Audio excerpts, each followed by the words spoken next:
Hello, Brit Lit scholars, and welcome to the fifth week of the fall 2016 semester. This is the week we're going to wrap up the Romanticism portion of the semester. And we're going to wrap it up with a couple of upstarts by the name of Percy Bysshe Shelley and Lord Byron, also known as George Gordon. A couple of colorful characters, both really died at a young age, both died while in their 30s. Lord Byron by seeking adventure in a war where he died, and then Percy Bysshe Shelley went out on a boat with his friend and ended up drowning. So just like John Keats from last week, Shelley and Byron also would end up dying at tragically young ages. But they also represented a younger generation.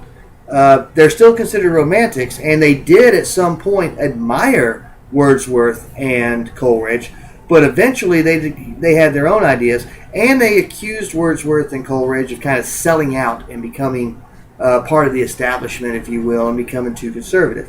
I did not have you read Percy Bysshe Shelley's To Wordsworth this semester, although it probably wouldn't hurt you to go ahead and look for that poem and read it anyway, because what happens in To Wordsworth is that Shelley says, "Hey, you were once a great poet. Dude, what happened?" So that could help as well. Also take a look at the differences these two have. Now, with Byron, She Walks in Beauty was written about an actual woman, actually Byron's cousin, who not only is beautiful on the outside, but happens to have a pure heart. And if Lord Byron noticed that, that's kind of an accomplishment. But Don Juan, and you're only reading the second canto, so you're not reading all of Don Juan, although this is about 20-something pages. But read Don Juan and see what an adventure it is. This is a man who, there's no supernatural, not a lot of supernatural in this poem. This is a man who is devastatingly handsome, and because he was devastatingly handsome, he caused chaos everywhere he went with women. In Canto 1, he's actually going to be on the run because he had an affair with an older married lady, and the husband found out. In Canto 2, the part you're going to read, he's going to meet another young lady who happens to be the daughter of a pirate. And take a look at how this romance plays out. It's a lot different than you might expect. So Don Juan is another adventure story, kind of like Rhyme of the Ancient Mariner, only without all the ghosts and the skeletons and the zombies and things like that. For Percy Bysshe Shelley, he approaches nature just like Wordsworth approached nature. But here's the difference. Percy Bysshe Shelley thought that nature was indifferent to mankind. Wordsworth thought that nature provided everything man needed, such as food, such as warmth, such as happiness, such as beauty.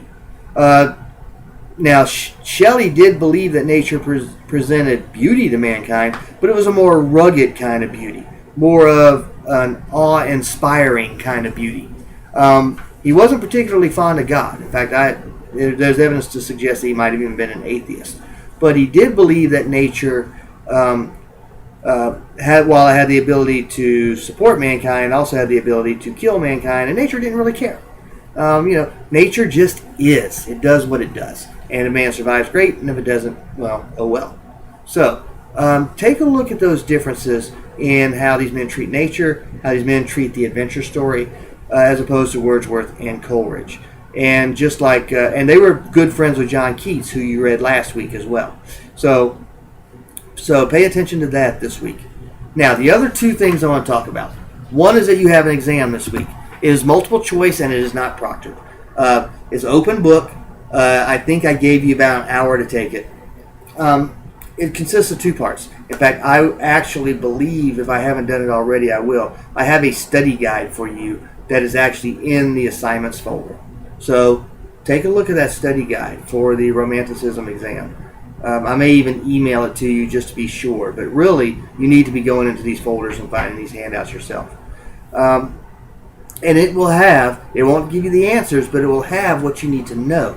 How do you study what you need to know? Well, you can go through the PowerPoint slideshows, and you can go through the actual readings themselves. There will be two parts. One is general knowledge, and the other is direct quotes. Now, the direct quotes, usually there's a key word or a key line in those direct quotes that'll tell you, that must be such and such an author. So if the direct quote is, say, a poem, well, then you're going to look at the poets. You're not going to look at Thomas Paine or Mary Wollstonecraft. If it's prose, you might look at one of those two authors, or Burke, or Wordsworth, if it comes from the preface. There might be some key words, like a poet is a man speaking to man. Well, who is that? Well, of course, that's Wordsworth. So these direct quotes, even though they may seem scary, there will be some element in there that if you can pick it out, will be like, that's who that is. So I will have your study guides to you soon as well. You have until next Sunday night to get those exams done.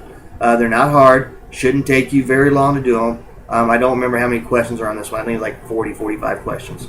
Again, general knowledge and direct quotes. But it won't take you very long to do it. And again, nobody's going to be sitting in a room watching you take the exam. You're going to be able to take the exam without worrying about some guy watching you. So if you want to sit there and cram your face full of Cheetos so you got orange all over your face and orange all over your fingers, nobody's going to see it. Okay? So that's the exam. Final thing. I've graded the first 2 weeks worth of postings. I'll grade last week's postings here pretty soon. I'm already getting complaints from students saying, why did you give me a 0? I haven't gotten my financial aid yet. Well, here's the answer to that question. When you get your financial aid, you need to get those books immediately. Don't dilly-dally, and get those postings in as quickly as you can. If you do, and I know that it was a financial aid issue, then you can go ahead and get a grade on those postings without a penalty.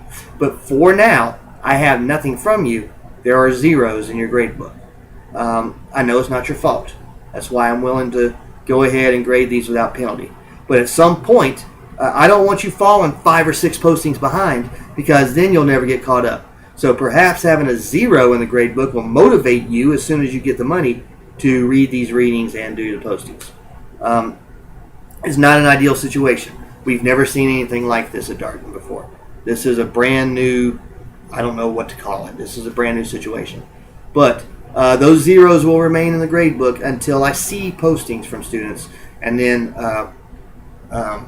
I'll go ahead and grade them. Also know that there's only about 3 students I think that this affects. 2 or 3 students. That's it. Everybody else already has their books, and everybody else has been doing postings. So there's that issue as well. All right.